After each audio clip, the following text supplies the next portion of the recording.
And the first item on the agenda is certified municipal clerk recognition. Mr. Yes, City Manager. good evening, Mr. Mayor and members of the council. At this time, I would like to invite Julia Porter, the Deputy City Clerk from the City of Blue Springs, to come forward. Good evening, Mayor and Council. My name is Julia Porter. I'm the Deputy City Clerk for the City of Blue Springs, and I'm here on behalf of the Missouri City Clerks and Finance Officers Association to recognize your City Clerk, Becky Behrens, for earning her Certified Municipal Clerk certification from the International Institute of Municipal Clerks. Becky was initially hired in the City Clerk's office as the Administrative Specialist 3 with the City of Independence in October 2014 and became the Assistant City Clerk in June of 2017. She was promoted to City Clerk in May 2019. She continued her City Clerk educational journey by earning her Missouri Registered City Clerk certification in 2020. After attending many dedicated hours of educational sessions over several years, she has now earned her Certified Municipal Clerk certification from our International Association. Knowing the importance of promoting the general welfare of her city's governmental operations, Becky will continue to strive towards performing services that meet the interests and needs of the public as efficiently and effectively as possible, ever improving her administrative techniques used in the operation of municipal governments while implementing all that she has learned through our City Clerk's training. She believes that education is key to serving as the best city clerk she can be, so her education has not ended with this certification. She will continue to work towards earning the next levels of certification throughout her career as City Clerk. Your City Clerk, Becky, has worked very hard to attain her Certified Municipal Clerk certification. This certification requires a combination of education and experience, and Becky is to be commended for her perseverance in achieving this goal. Additionally, you, as elected officials, are to be commended for your continued support of Becky as she's worked towards this certification. It clearly demonstrates that you recognize the knowledge that she receives at these educational sessions is of great benefit to you, your city staff, and your citizens. I'd like to congratulate Becky for this hard-earned achievement of her attaining this certification as she continues her commitment to lifelong learning throughout her career as City Clerk. Thank you.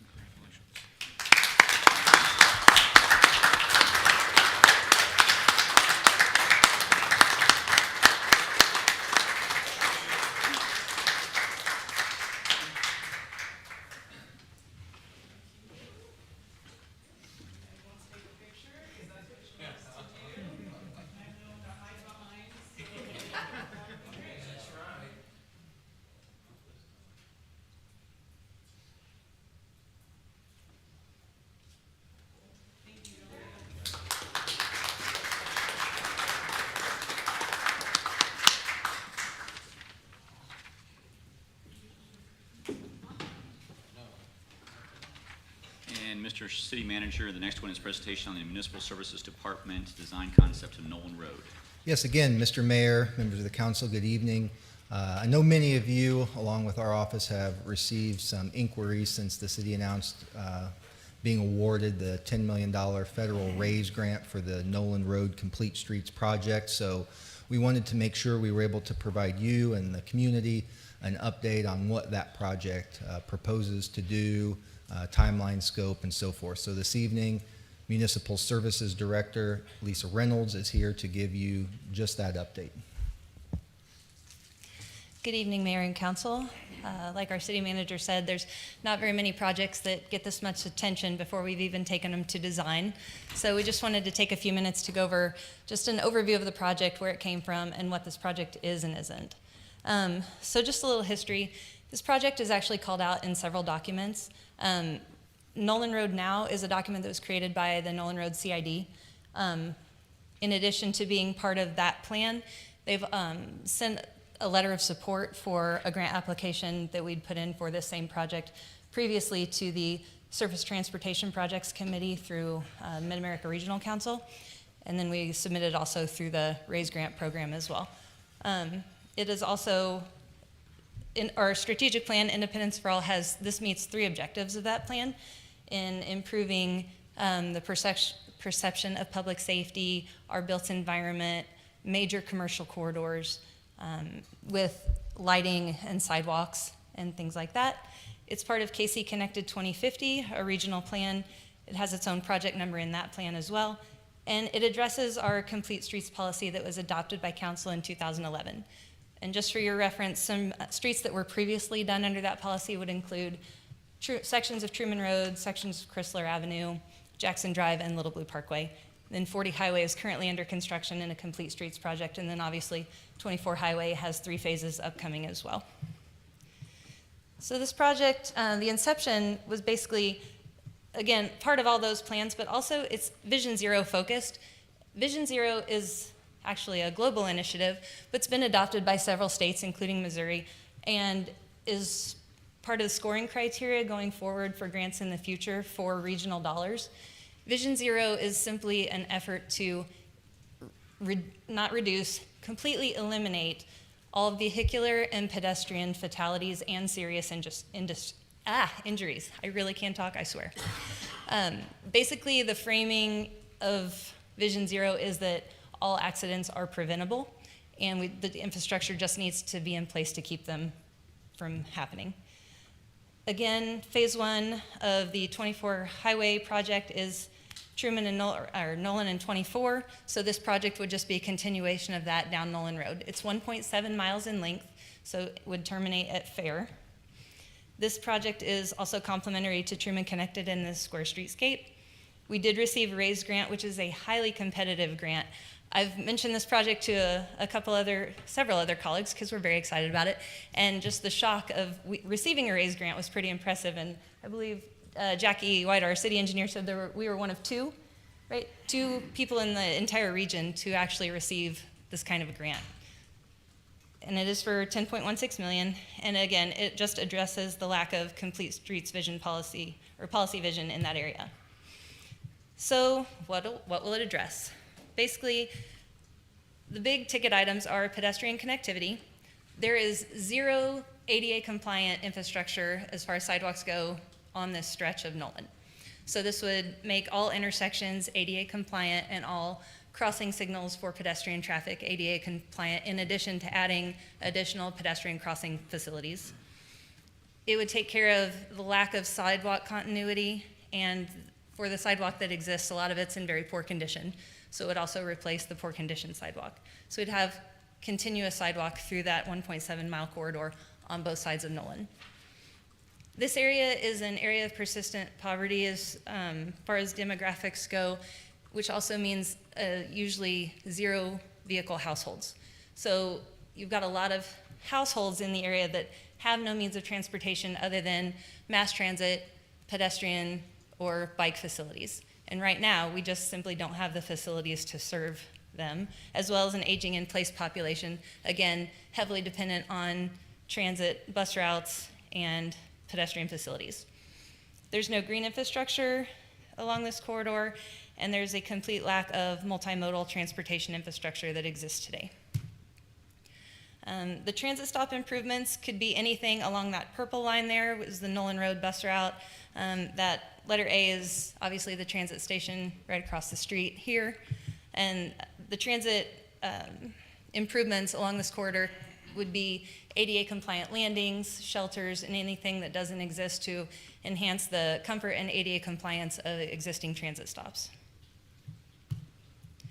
Safety is a huge consideration. There's a lot of numbers on this, but I really just want to draw your attention to those 2 columns on the far right. Those are pedestrian accident crash rates and bicycle crash rates. If you look, the top line is the 1.7 miles included in this project. Our rate of pedestrian and bicycle crash is well over the city average that you can see on the bottom there. So we're at 3.31% for pedestrian crashes compared to 1.13% for the city as a whole through this section. And same with bicycles, we're at 1.24% versus just under 0.6% for the city as a whole. Again, a lot of these just because we lack the facilities to appropriately service these individuals. Again, just some more crash data for you. This is for the last 5 years, every crash along Nolan. There are several, and you definitely can't differentiate every crash there. But we have had 2 fatalities in this section in the last 5 years. And then you can just see additional numbers there for serious injury, minor injury, on down the line. For your information, the difference between these two columns, the crash totals versus the personal injury totals, the crash totals column on the left would be isolated incidents. So there was 1 crash, 2 crash, 3 crash. The personal injury totals would be the total number of people that were hurt or injured in that crash. So if you're carrying 4 people, those numbers show up in that personal injury total. If you have a desire to go out and about and check out some of these are absolutely being done by our peer communities across the state and actually across the country, but just for some local examples, there are several. Armour Road in North Kansas City is a really well done example. I bike that one a lot personally. It's really nice just having that safe, dedicated lane separated from traffic, but a great example of this exact kind of project. But again, Lee Summit, Kansas City, Overland Park, Raytown, Grandview, the list goes on. I actually just got back from the National Public Works Expo and listened to a couple of presentations there by several cities, Kansas City being one of them presenting, and Charlotte, the host city, have done several projects and were presenting amazing stats, but across the board, they've done these projects and are continuing to do these projects and seeing huge crash reductions across the board for every single project they've implemented. In fact, several cities are actually using this new standard for streets and having those, just that complete streets, the dedicated bike and pedestrian facilities on top of vehicular traffic, they're using that as scoring criteria for capital projects citywide. So if a capital project for, say, parks can allow these kinds of this kind of infrastructure to be built, it scores higher. Just something that, again, some of our peer communities are doing. This shows just a national, doesn't show up, hopefully that shows up better for you. Nope. So nationwide, 36 states have adopted complete streets policy, and the ones that haven't are the ones North Dakota, South Dakota, Nebraska, Wyoming, Montana, just not extremely densely populated city centers, metropolitan centers like we have. The rest of the states across the board have been adopting complete streets policies since 2000. Again, we adopted ours in 2011. These stats were current as of 2020. The anticipated results we expect from this project would be a reduction in crashes of all kinds, decreased speeding incidents, increased visual aesthetic, increased use of buses, and ease of use of transit stops, ability to safely travel the city on foot or non-motorized vehicle, and then the fiscal impact, just to talk about that really quickly, it is going to cost the city $2 million for our share of this project, but again, it's nearing a $13 million project. It's just one of those projects that there's really, short of grant dollars, there's no way we could fund it. That's more than a year of the entire street sales tax if the street sales tax went to only one project, and we know it funds overlay and several additional projects.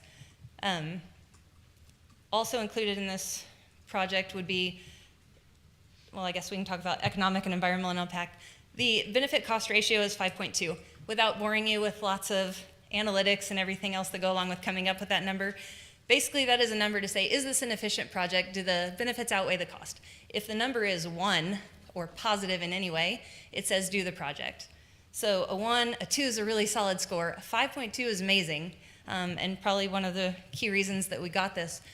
Some of those numbers are theoretical, like crash avoidance and fatalities have a cost associated with them.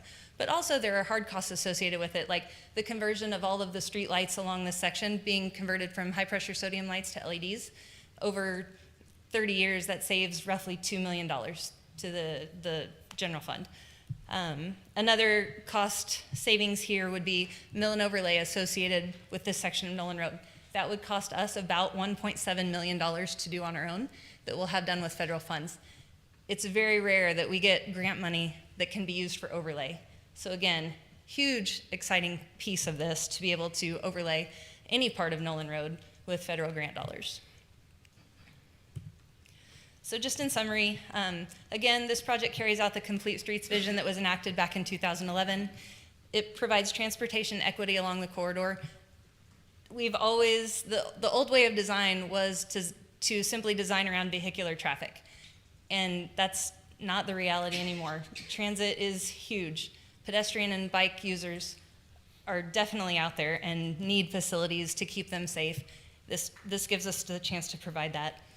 It supports 3 objectives of our strategic plan and increases safety along the entire nearly 2-mile stretch of this corridor.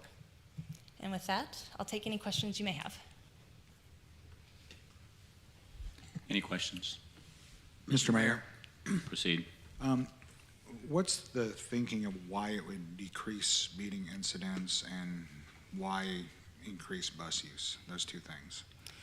It makes it more accessible and more comfortable with transit stop improvements. And if you have better pedestrian facilities to get to the bus stops, and these expectations are coming out of case studies. There's a really good one from Charlotte, North Carolina, you can find online. They have all their data. The reduced crashes, for instance, Charlotte saw about 1 crash per month reduction, which when they were averaging 2 crashes per month, to reduce that by 50% is huge. They were also, they have all their data on the speed reduction, but not that it takes longer to get through, but they don't have people racing down corridors. So similar to what we've done trying to do traffic calming in Inglewood or something like that. If something visually looks narrower, people tend to abide by the speed limit a little more. And also, the way you don't take more time to travel through is one of the lanes will be a continuous turn lane through the entire stretch. So you don't get stuck waiting in a driving lane waiting on someone to turn left. There's a dedicated lane for that throughout the entire corridor. So traffic in the open driving lane just gets to drive instead of wait to turn. Okay, so what part of Nolan will be given the bike lanes? Like what stretch? Like from The what entire stretch from 24 Highway to Fair. to Fair? Okay. Okay, that's all I have. Thank you. Mr. Councilmember Mayor, Hobart. thank you. Are we going from 4 lanes to less than 4 lanes? Yes. So it would be, currently it's 4 lane in part, 5 lane in part, where there are turn lanes. It's not continuous turn lane today. Some places there's median, some places there aren't. So it would be 1 through lane each direction, continuous turn lane in the middle, and then bike lane each direction, sidewalks both sides. So basically, 1 dedicated lane going Correct. 1 north and 1 south. So that's, so you know, going forward, that's what I'm hearing. I'm sure that's what other people are hearing. Some people are concerned about that change. You know, the first people I heard about this was from my parents, and how dare I even That sounds consider right. such a thing. And I'm sure they're watching and laughing at me at this point. So, no, it was, we travel Nolan Road every day and you cannot do this. Obviously, this is still very conceptual. There are traffic studies that have been done, but that would be done again to make sure numbers are still consistent and that we're not putting more volume on a road that can't handle it. The idea is not to back up traffic. It is simply to provide transportation equity for all users, not just vehicular users, and to help people maintain speed appropriately through the corridor. But absolutely, traffic studies are part of this to make sure that Nolan has the capacity. But like I said, preliminary ones have been done and say that this is in no way going to overburden that section of Nolan Road. Please thanks to you and thank your staff and whoever else contributed to getting this money. Fantastic. Engineering's awesome. Mayor, Proceed. I too am hearing a lot of pushback on this. So I think it would behoove us at some point that we do a public hearing on this and just have some input from the public. Just throwing it out there. They pay the bills. So even though it's only $2 million in this particular case, I think they should have a right to voice their opinions on it. We actually do public hearings on every capital project Well, virtually, so. We're starting to hear a lot about, from my side anyway, I'm starting to hear. I had someone that I went to kindergarten with at Ott track me down to tell me that he was against it. So, there are people that have seen it before.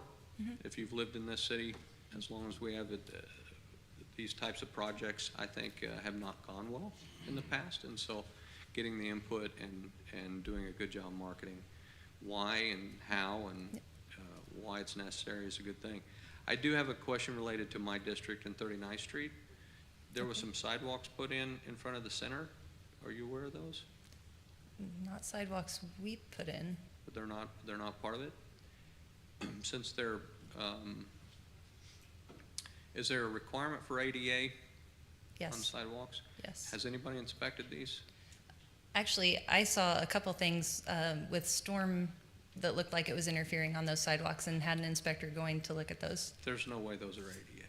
I mean, we're gonna have people rolling down a hill. So I'd appreciate if you'd send someone out just to look at it. Sure, no And- problem. and I've had a couple things, but anyway, I appreciate your presentation. No problem. I will say, doing complete streets in the wrong area, and again, traffic studies are very important in this, and there's absolutely no way this goes any further without that component, but making sure we're doing them in the correct areas is essential to a good implementation, a successful implementation and proper use of them. So definitely something we need to keep in mind as we go into the design. I just, I have my reservations about the past couple traffic studies that we've had, especially at 35th and Nolan and whatnot. Also, I'll be curious to see what they have to say about these roundabouts and whether our fire trucks are gonna be able to be through those. I know there's been problems in the past in other cities that didn't build roundabouts that would accommodate the larger types of trucks. Right. And that's a concern. So I want to make sure that the fire department's involved in those and that we make Well- sure that, because trucks are probably not going to get smaller, they'll probably get bigger. Right. There aren't any planned for this stretch. Well, I know, but I've Okay. read that there's some roundabouts in there and people have voiced that. So I Okay. just want to make sure that that's something that we talk about at some point. Sure. Thank you. Any other questions, Mr. comments, Mayor? concerns? Just a question about on I too have heard a lot of comments about the 4-lane versus 3-lane.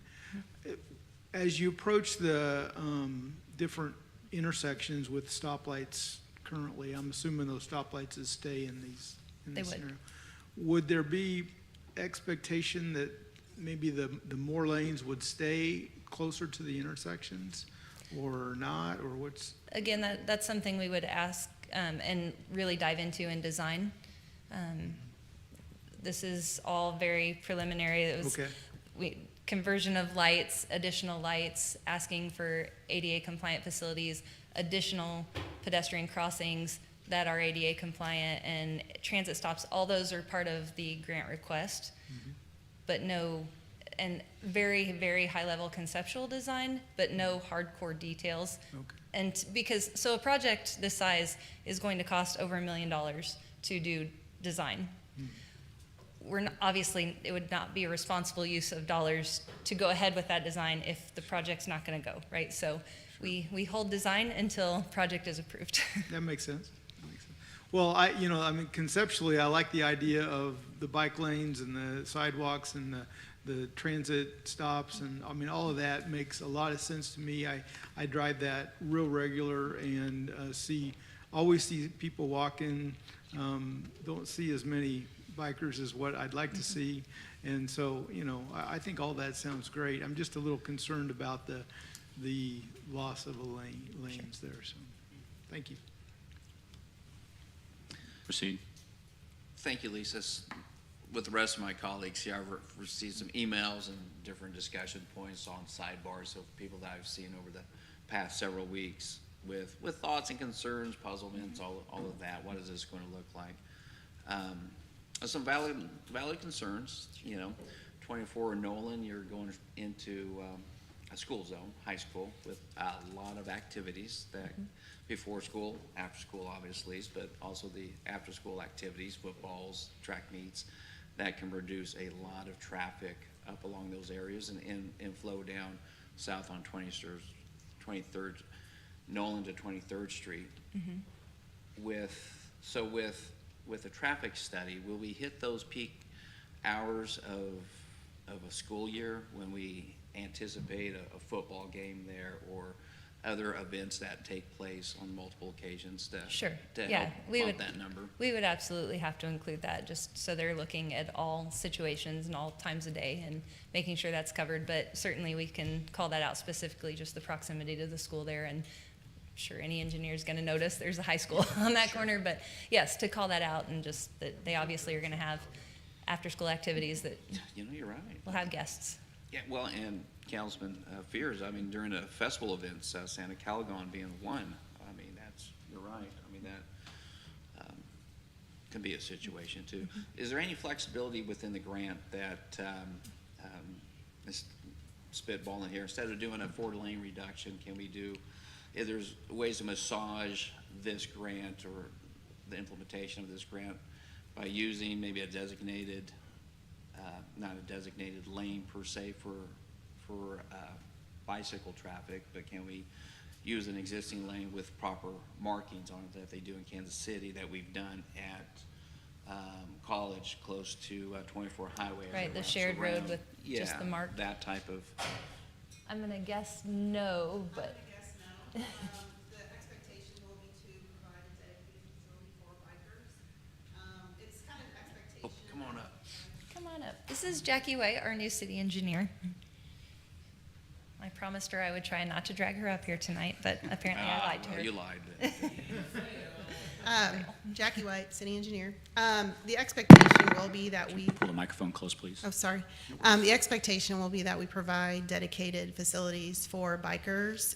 Again, like Lisa said, over and over, we will study the traffic and traffic patterns, turning patterns and things like that to ensure that, you know, we have an adequate level of service for motorists. But then we also provide those other options for other transportation modes. But the federal government, MoDOT, anyone who is going to be overseeing this project, because they absolutely will be overseeing this project, we will have to give them our plans, they will review our plans, and be involved in every aspect of the project development.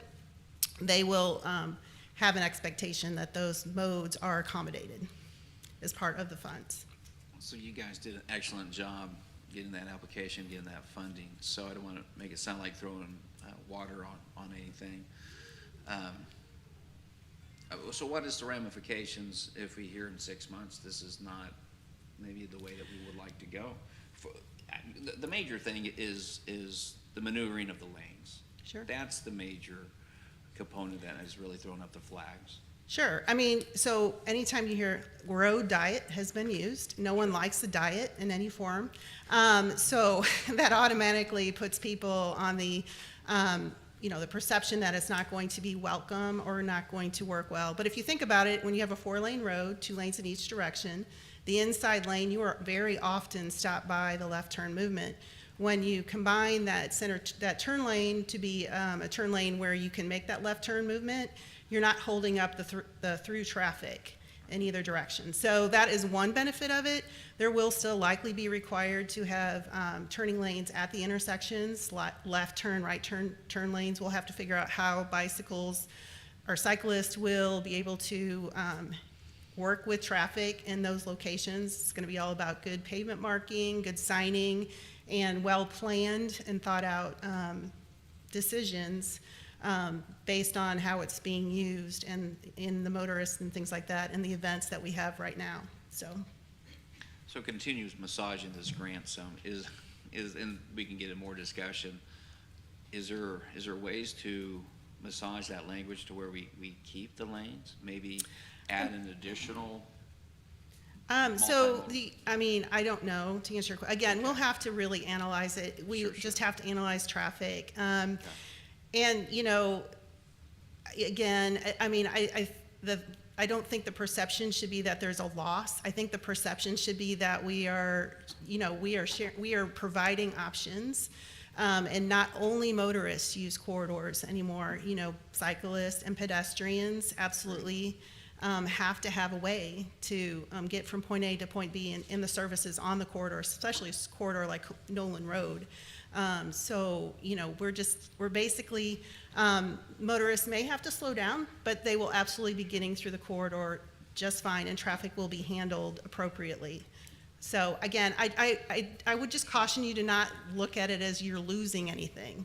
I think that you're gaining something, and it will transform the corridor. You don't do a $13 million project without significantly transforming the corridor for the better.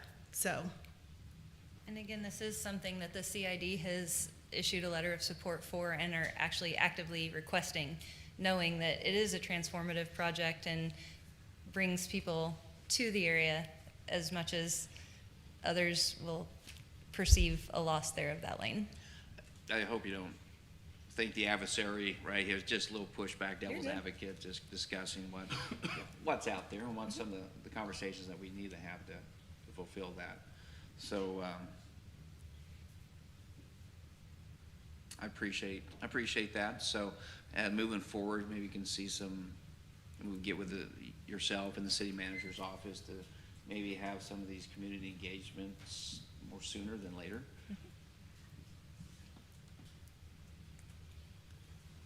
Any other questions? And I just want to say thank you for the presentation, and thank you for the hard work to get the grant and get us to this point, so I appreciate it. Thank you very much. Thanks. Okay. Next on the agenda, city manager's update regarding the special counsel's recommendations for the IPD overtime investigation. And so are we ready for that presentation? Just give us just a moment for the slide deck to be pulled up.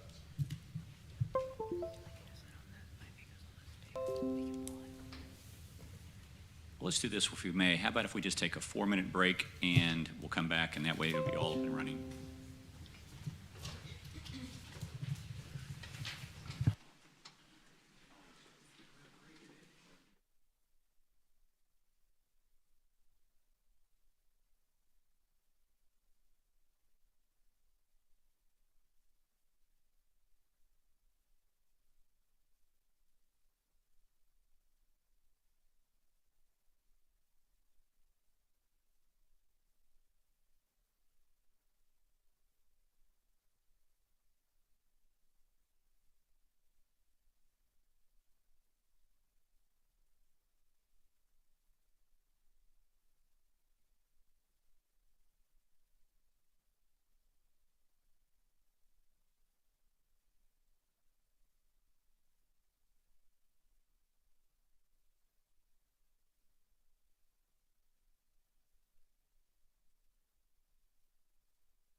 let's go ahead and get restarted from our recess. So, City Manager Walker, please proceed at your leisure. Thank you, Mr. Mayor. Good evening, Mr. Mayor, members of the council, gathered citizens. My name is Zach Walker, and I am the city manager for the City of Independence. As you know, the City of Independence received the recommendations from the special counsel, Mr. Dan Nelson, earlier this summer.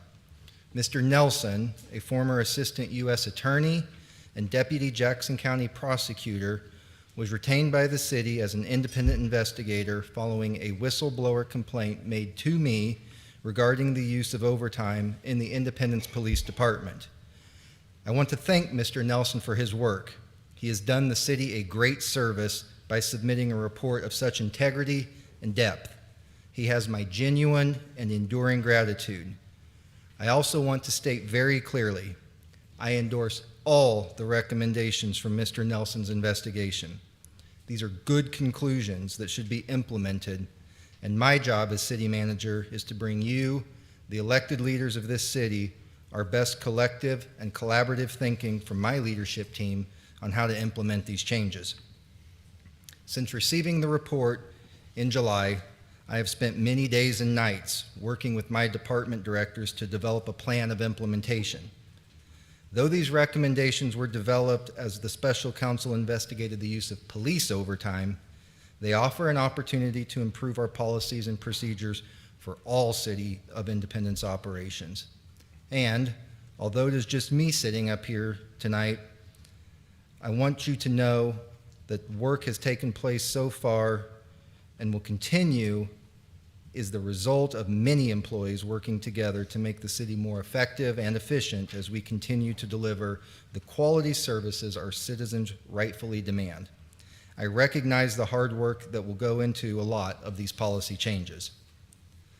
I am also pleased to provide you with a detailed update on our progress to bring the council a series of policy recommendations that will implement the special counsel's recommendations and allow us to work more efficiently and effectively for our community. As you'll see tonight, we have already made a few changes, and we have a significant recommendation for your consideration next week.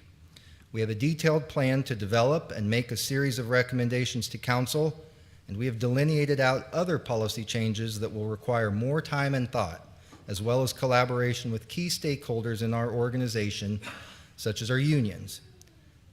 I know you share my sentiment for the need to make these changes, and I look forward to working with all of you to make our city better. Overall, we have organized all of the recommendations into 6 areas of focus. You can see on the slideshow how many recommendations fall into each of these categories. To begin, we are focusing on 5 areas for our initial set of recommendations. They are construction and facilities maintenance, establishing a procurement compliance program, changing overtime policies and procedures, compensatory leave usage, and workplace fatigue. Let me show you each one in more detail. A policy has been drafted and is under review by our initial working group and department directors. This policy will address 6 out of 7 recommendations from the special counsel's report. The 7th recommendation relates to adequate staffing and must be implemented annually and subject to budget appropriation. We have already completed 1 recommendation. We have hired 2 additional procurement staff members, which will, of course, require ongoing budget commitment. The comprehensive policy as it relates to the creation and implementation of a procurement compliance program, if adopted by council, will include the remaining 3 recommendations from the special counsel. Not surprisingly, the bulk of the recommendations from the special counsel's report lay in the overtime category. The creation, adoption, and implementation of a comprehensive overtime policy will address the bulk of recommendations and allow us to have a much better system of checks and balances in place as it relates to overtime. We will also continue to implement the provisions of Resolution 6811 previously adopted by council as contracts open. What is not included in such a policy relates to updating our system to a digital format. We have an RFP that is open until September 23rd and hope to have a robust response from vendors for a new timekeeping system.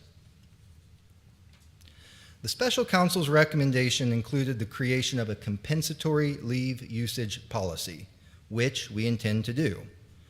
When we have a digital timekeeping system compatible with our payroll system, the second recommendation of collection and monitoring of compensatory and overtime becomes automated. As our system currently stands, this task is not feasible. That is why the policy will only address one of two recommendations until the new timekeeping system is fully implemented. Workplace fatigue was also included as an area of focus. We will work on creating and implementing a policy to address workplace fatigue and include efforts to avoid burnout, as well as ensuring public safety is met for our residents. In an effort to help guide and provide feedback, I have appointed a working group who will be tasked with addressing the 30 recommendations. Their role and responsibilities provide them the ability to influence and shape policy recommendations that will address these issues. Each of these individuals provide professional insight and expertise to ensure the policies are fully developed and address the recommendations that have been set forth. This working group met already today and understands what is necessary moving forward.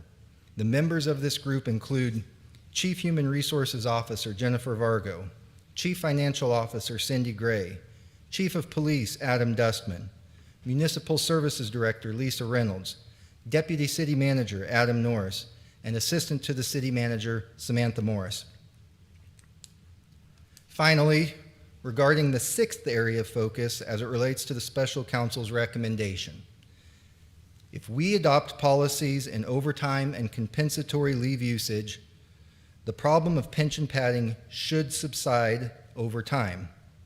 However, because the logger system is a state system, which is partly governed by federal law, we cannot unilaterally change the loggers' policies.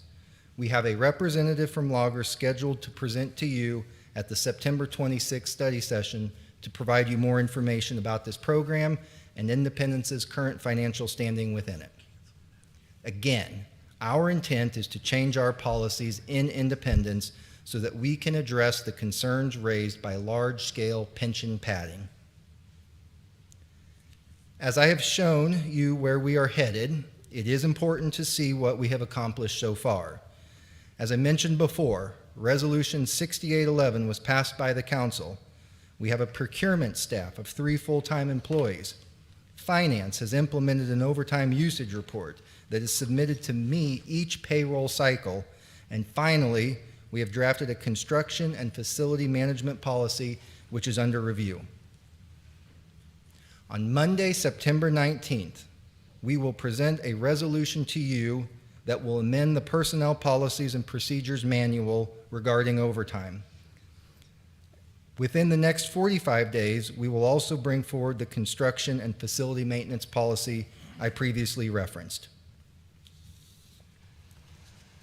In conclusion, Mr. Mayor and members of the Council, we have a good plan in place, and you have my word, we will bring the Council policies that will address these recommendations.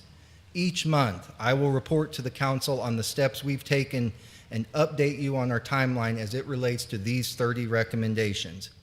However, it is important that we set clear expectations regarding this timeline. This will be an intensive but transformational process that will take many months to do it correctly and comprehensively and will require strong leadership at all levels of this organization.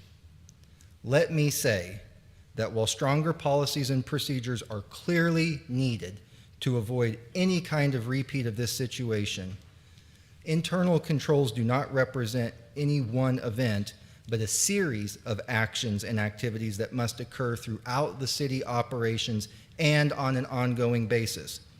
People are what make internal controls work.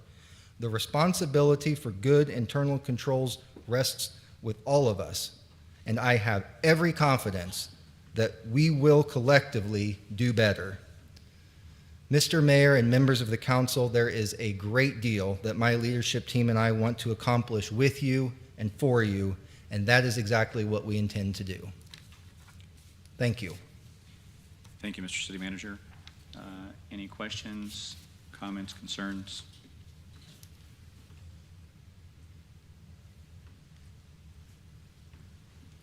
Mr. Mayor. Yep, proceed. Mr. Walker, I'm curious, in the investigation report, where did that get paid out of? What budget did that come out of? The police department budget. IPD has, and you said Chief Desmond is one of your key members of leadership who will be reviewing Yes, sir. it. Has he read the report yet? Yes, sir. Okay. Okay, just want to make sure. Thank you. Any other questions? Mr. City Manager, I've got a number, so I hope we don't, but I'm going to get down in the weeds here if that's okay. Please. And if I get too much in the weeds, members of the council, please stop me here. I really want to talk about city ordinances and city codes and policy procurements and things like that. So the first thing we're going to do is codify the role of the municipal services in administering all construction projects undertaken by the city. So what I'm basically hearing from that, and you can correct me if I'm wrong, is that we're going to make sure that this department has oversight on all of the projects going on inside the city, so that in case something like this happens again, that's our first fail-safe to make that stop. That's correct. Okay. Then the next one that I have is a question of establish clear directives and written policies prior to initiating construction projects, establishing the scope of work and schedule for every project, cumulatively expected to total above X dollars. Can you expand upon that and how that would work? Certainly. We don't want to cut our nose off to spite our faces. I guess a good example for this might be the Parks, Recreation, and Tourism Department has park maintenance workers who do repairs on a park shelter. So we want to make certain that we don't become overly bureaucratic where we undermine a process that is clearly working and was designed to work within a certain fashion simply in the sake of pursuit of reformation. So we will make certain that we are thoughtful about this, setting either a dollar threshold or a scope of work that would trigger when projects need to be managed, bid, or performed by municipal services. Okay, very good. The next one is on procurement, training, staffing, and compliance. That was your second category that you talked about. This one also talks about amending the city policy to implement a compliance program aimed at the city's procurement process, including provisions addressing oversight, audit, and sanctions or discipline for failure to comply with this policy. Can you expand upon that so I've got a better understanding how that will work?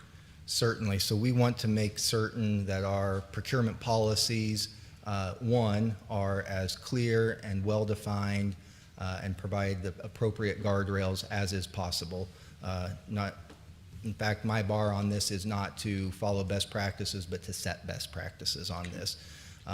Then moving forward, we want to make certain anybody who has within their scope of responsibilities and their job description has the appropriate training, knowledge, skills, and abilities to perform that, so there is never an excuse of, I didn't know, I did not understand, I was not aware of. And utilizing, my thought would be, and again, this is not necessarily my decision to make, but my recommendation to your Audit and Finance Committee would be from time to time to utilize your in-house internal auditor, the management analyst, to review how these systems citywide are performing to make sure that they are being followed and performing as the council intended them to. Okay. Members of the council, if you want me to stop, I'll stop, but I just think this is important for me to get an understanding of exactly how this is going to work and what the extent of it is. Obviously, this is an important issue for many constituents. When I heard about it extensively, when I was out in the public extensively prior to the campaign. So the next one I'm going to ask about, and I'm asking about city codes because that'll be something that we have to deal with. Administrative policies, we might, would we have to approve every administrative policy, or would that be something that you would do?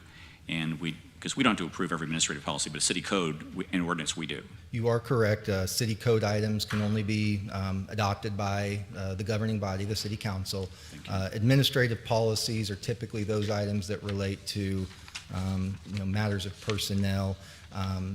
You don't need to approve those, but given the magnitude of this event, I think it's critical that I review those with you to make sure it is meeting and/or exceeding expectations of the city council. And extending upon that even in more detail, what we're really saying here is to every department head that's out there, if they even get a hint that there is something like this going on, they needed to bring it to your attention, to our attention, or to someone's attention to say, is this within policy? Is this something we should proceed with? So that it doesn't go on for months at a time, that we really, truly make, so that we don't see this happen again. I could not have said it better myself. Okay. Then, did I ask about the second one, evaluating city purchasing, procurements? We've already talked about that to some extent, so I won't do that again. And forgive me while I scroll down further. I do want to talk about this one because I think this is really, really critical to the success of the program and making sure that doesn't happen again. Linking overtime records to digital records to further detailing the underlying work, such as duty reports, payroll records, enabling efficient audits. Expand upon that, because I think if there was one thing that I heard from constituents is the issue of what do we do to make sure that this never happens again? And one of the first fail-safe measures is to kind of look at that over time and see what's happening. I think this is what this is addressing. It also has an RFP, the timekeeping system that closes on 9/23. But if you expand upon that and how that will make your job easier in order to see that kind of information being brought forward. Right. So this organization for far too long has been reliant on archaic systems such as paper slips, paper forms, carbon paper. There's been a lot of areas where we have collectively, my office has submitted budget proposals that the council has endorsed that have allowed us to modernize a number of systems. Our payroll system is now completely upgraded and state-of-the-art. Our human resources management system is upgraded and state-of-the-art. We're doing benefits enrollment online now. These were all systems that were paper up until the last couple of years. Clearly an area of weakness that was highlighted by this event is how some departments are reporting their pay each period as an individual. Now that we have fully implemented our new payroll system, we need a timekeeping system that is compatible with that payroll system, but also picks up the complicated nuances of all the different pay codes for our various departments. These are, I want to make very clear, industry practices of how overtime is awarded and allotted for, in particular, some of our public safety units, but the coding for those can be very complicated and detailed. So we have to get a time system that understands that, recognizes that, and can communicate electronically with our payroll system. In the meantime, one of the things that we are doing is every pay period, so every 2 weeks, our payroll department, which is a division of finance, is running a report capturing and triggering any individual who's worked more than 40 hours of overtime in that particular pay period and sending that report to my office, which is then empowering me and the deputy city manager to have conversations with department directors about, was there something unusual about this? Please provide justification of what happened there. So that is our stopgap for now until we're fully able to implement the electronic system. I'll add one more thing. As of today, residents in this city can go to our website, to our open finance portal, and look at every financial transaction that's occurring in this city. That's the kind of level of detail and reporting that we expect and we want to be able to have with this overtime system, and that's the target we're trying to hit. And a follow-up question on that, because one of the things that I'm really concerned about is making sure we have cumulative overtime controls. In the comments that you just stated, you talked about 40 hours. And looking at those 40-hour increments. I'd want to make sure that we look at monthly or tri-monthly or quarterly or biannually in order to see if there's accumulation, because in any of these situations that have occurred, it hasn't been just one pay period. It's been a cycle of pay periods. And so if you can address briefly, and if you have to, don't go over plowed ground, sure. But if there's something new to that, I want to say, and you can just answer the question, yes, but it's in fact covered, a cumulative way to do that so that we can make sure that that is in fact covered. that is what we are moving towards as when we close the RFP proposal process on September 23rd, we will start evaluating all of the different proposals that vendors have submitted to us. That kind of capability and technology is going to be the kind of things among many that we're looking for, so we can do that linear trend analysis and better understand all the way down to the individual level. Is there some sort of red flag that's tripping because of, and let's be clear, on some of these reports, payroll period to payroll period, it is the same individuals who are showing up each time, but that's perfectly justified. They're the individuals who are signing up to work overnight saturation patrols, overnight traffic enforcement activities, coming in on extra shifts. So we are finding the justification for those. I will say I think that is going to, all of these are interconnected. I think that's going to tie to this issue of workplace fatigue as we develop those policies. But absolutely, the level of analysis and reporting that you're talking to is where we aim to get to. Okay, Mr. Mayor, proceed. on that issue, But I was on a roll. there's no question. Go ahead, my friend. Mr. City Manager, Munis has made a huge difference in our financial transparency. You can find very up-to-date reports, at least monthly, but even sometimes daily, on some of our financial status as a city.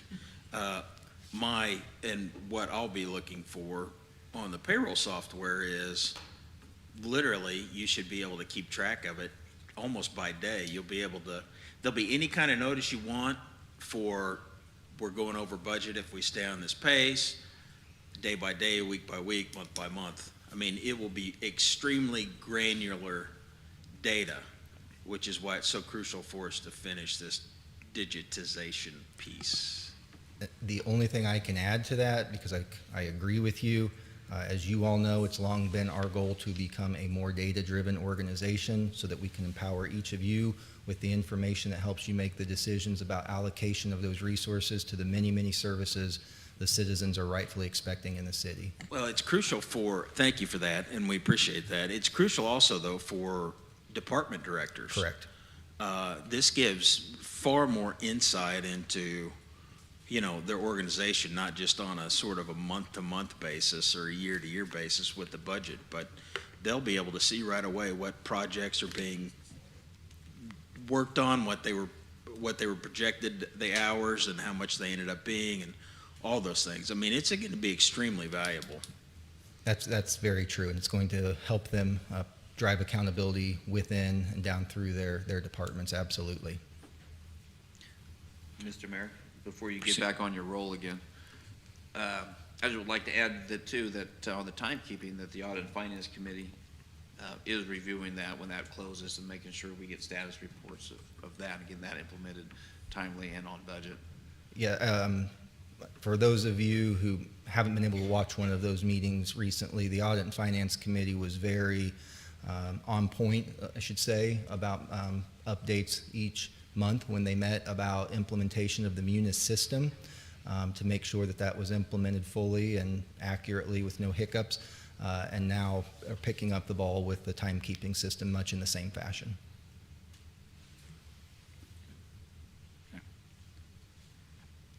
Very good. You knew I would come back, so I've got a few more, but it won't be too long.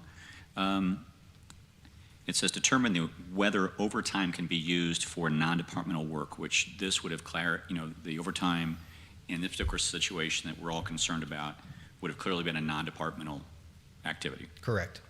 And so we're going to implement policies in regards to that. What it says with regards to this, seek city council approval for FSLA changes for non-represented employees, seek to revise the provisions for the CBAs, which are the collective bargaining agreements, at the time work agreements are due to be negotiated, or renegotiated, excuse me. So can you expand upon that a little bit and how we as the city council can help you make sure that we're driving this bus in the right direction and getting you the policies that the citizens of this city have demanded? Yeah, it's federal law, the Fair Labor Standard Act, defines overtime and sets a minimum standard for that. And that standard is for overtime hours worked. So you have to work 40 hours, not using your vacation leave, your sick leave, any of your other accrued leave before your overtime kicks in. What was happening in this circumstance was being on paid leave and then also coming in and doing the work, which kicked in because more than the hours had been taken, allowed you to begin accruing the overtime. We developed, and so when the council adopted Resolution 6811, that told us to go modify our policy, which didn't have those hours work provision in it. We took that to the Personnel Board. It was continued at the first meeting to allow us to have more time to work with our partners in organized labor about that. There were important concerns raised about that. So the policy that is coming to you next Monday night, the council has to adopt those policy changes for the personnel policy. It will apply just to our non-represented employees. As each of those bargaining unit work agreements come open, this is something we aim to negotiate, but there's a really important caveat I need to point out here. What works in the police department is not what's going to work in the fire department, is not what's going to work in Power and Light, is not what works for parks or street maintenance who does your snow removal. Even within these work agreements, there are divisions. We are going to have to negotiate those very carefully and very thoughtfully to make sure we avoid any unintended consequences and don't have an adverse impact to our ability to provide service delivery. That goes back to that line of being penny wise and pound foolish. So what's important, how you can support adoption of the policy that's coming to you next week will set the standard in our personnel policies and cover your non-represented employees. And then being advocates for this, as was stated in that resolution, as we go to enter into the collective bargaining agreements over the next 2 to 3 years. Mr. Mayor? Proceed. Mr. Walker, I would just throw out, and this is just on my own behalf, your office just went through a very collaborative process with the health insurance group that involves some different groups of different folks representing different groups. Right. I would very much like to see that be a part of that style of collaborative problem solving be a part of the labor negotiations. I understand that's not my job to tell you how to do yours. I understand that I can't influence how the labor units or the bargaining units, decide to negotiate. But I would encourage you, coming off of the success with the health insurance, that if there's a way to work collaboratively with our labor folks, I hope we see that. I know it's going to be in the future, but If I can respond, it's a point that's very well taken. Not to subject you all to my calendaring and scheduling, that's not what this forum's for, but prior to COVID, regular meetings between my office and the Labor Coalition were something that were very important to me, to have back and forth conversation about issues coming up, to get feedback, to get out in front of some of these things as soon as possible. That was suspended in the wake of COVID and has not been rejuvenated, but I did receive invitation just earlier this week from one of our presidents of our labor union to sit down and visit informally, and we plan to get that reconvened and make that a practice once again, because you're right, the more we can start to have these conversations, we can identify the issues and start to take some of the rough edges out of it. Anyone else before I go on? go ahead, Mr. Mayor. Thank you, my friend. One of these is explore viability of implementing hard overtime caps. We need to seek a legal opinion on that. Help me understand what's the glitch there, or what's the complexity of that issue? Well, and again, I will make certain it's clear that these are the recommendations provided by the special counsel. And as I said, I endorse every single one of them, but they have to be looked at and find out their practicability. Can they be implemented here? What I believe the special counsel was referring to there is explore, is there a mechanism to say, thou shalt not earn more than X number of hours in a pay period, in a quarter, in a calendar or fiscal year. That obviously is going to need to be very carefully thought through to determine legality, can it be implemented, and also the practical side. I mean, I will remind the council, as of my last update, we sit at 37 vacancies in the police department. So overtime is going to be a necessary part of their business, even when we're fully staffed, but especially while we remain, having that level of vacancies across that department. So finding out if there is a best practice for having caps, if that's even legal, is something I think we owe the due diligence to explore, and something that we'll report back to the council on our findings. Yeah, I would just like to share with my colleagues here that is, in my opinion, if it's legal to do, and if we can in fact put caps on it, I think it'll have a tremendous impact on a whole host of things, including loggers. So I think that's very, very important, and I look forward to the details on that. I recognize getting a legal opinion, it's not something you can get in 1 or 2 weeks, but getting that back is very, very important. Let me see as I go through here. Yeah, this is the important one. Police officer fatigue, which would be probably something comparable to pilots and their safety standards and not flying so many hours within a certain period of time. What I'm hearing from this is if that were implemented and already in effect, there would have been no way to proceed with this kind of a practice of that many hours worked within a day, because there would have had to been a stopgap to say you can't proceed, if I'm hearing you correctly. You are hearing us correctly on that, yes. And I think that's incredibly important, also from the safety standpoint of officers. We want to make sure that people are alert, because they're making split-second decisions on life or death matters, and you can't be tired when you're trying to make those kinds of decisions. And Mayor, this goes back to the comment I made about applicability citywide. Those comments were not intended to say that we believe or have knowledge of widespread practices similar to this limited incident that we just experienced. That is not the case at all. Right. What we are trying to do, though, is making sure our organization is at the leading edge of how to deliver world-class basic services while also maintaining strong financial sustainability and looking out for our workforce in terms of their physical, mental health.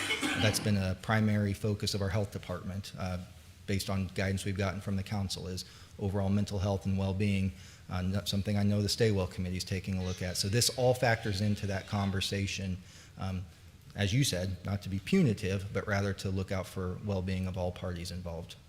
Right, we want to be fair, but we've got to be fair to, city employees, we've got to be fair to the taxpayers, we've got to be fair to the citizens and the perception of this city and the important matter that this makes. I also like the discussion here, discuss the effects of fatigue on police officers and encourage thoughtful discussion about the issue.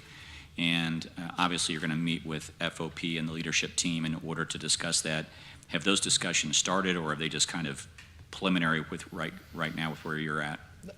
No, we have started to have very high-level discussions about those, but in order for this to be successful, we have to drill down upon that. So these are going to be part of that intensive, ongoing process that we expect to unfold over the next many months. Okay. Let me see if I've got anything else here.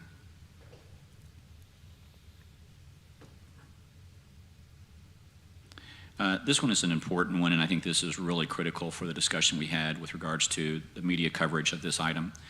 Pursue a citywide policy to expressly prohibit an employee from submitting compensatory time in order to work overtime, resulting in triple compensation.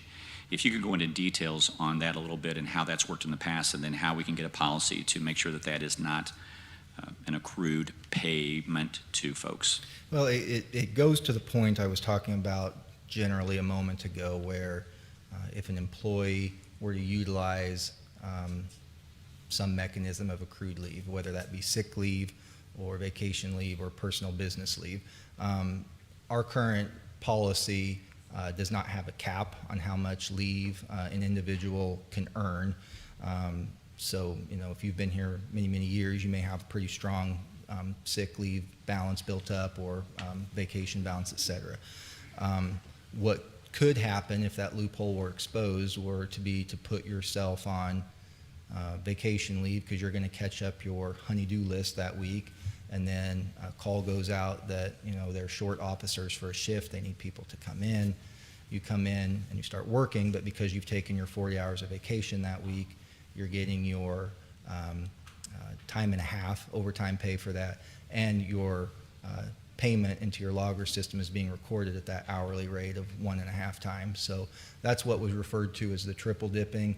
I will tell you that Chief Dustman, while he was interim chief, worked with the leadership in the FOP in March to develop a memorandum of understanding, which is an amendment to the collective bargaining agreement to address this very issue. So in that department, even before the report was released and completed, that was addressed between management and labor in that specific department. Again, because of the reports we're now being provided, we don't see this kind of widespread problem across other departments, but putting some sort of policy in place would make sure that a loophole could not be exposed in the future. Okay, thank you. That's all of my questions, but I like what I see here. It covers many of the issues that I was concerned about when this issue broke, and I think we're on a very good path to make sure that we put the horse back in the barn and that the horse stays in the barn. So with that, seeing no other discussion points. Mayor, Yeah, just a proceed. general comment. So obviously, this has been something that's been of concern to us as council and to you as leadership of the city. I just want to, and we've heard a lot from citizens about this as well. I just want to say that I appreciate the attention of detail that's being given to this.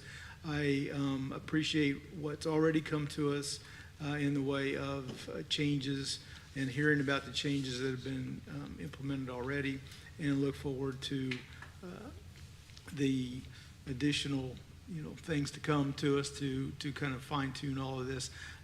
The level of detail and the level of attention that's being given to this to ensure that something like this never happens again is really critical, and I appreciate that. So I thank you, and I am confident we'll see it through. All right. I just want to say thank you very much for your work, and we look forward to hearing more about this as we go forward, making sure that we're all working together to make sure that we keep the horse in the barn. We will do so. Thank you, Thank you. Mr. City Manager. Next is boards and commissions reports.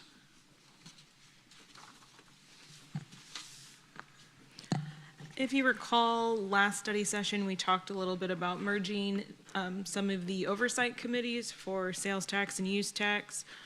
It was recommended taking out the public safety sales tax and just potentially doing a merger of stormwater control oversight committee and street improvement oversight committee. You have the original draft provided a few weeks ago, and you have a new draft with just the 2 committee mergers. We're just looking for recommendation to add this to the next agenda. Anyone in the discussion? I'd be in favor of the 2 committees being consolidated. I think public safety is a little bit of a different animal. Stormwater, streets, those are more similar, and so I'd be in favor of that. Anyone else? Looks like I'd prefer to have this on the agenda and go forward with it as has been proposed. So with that being said, nothing else coming before us in this council. I will, unless there's other discussion topics, I'll call this adjourned. Thank you very much.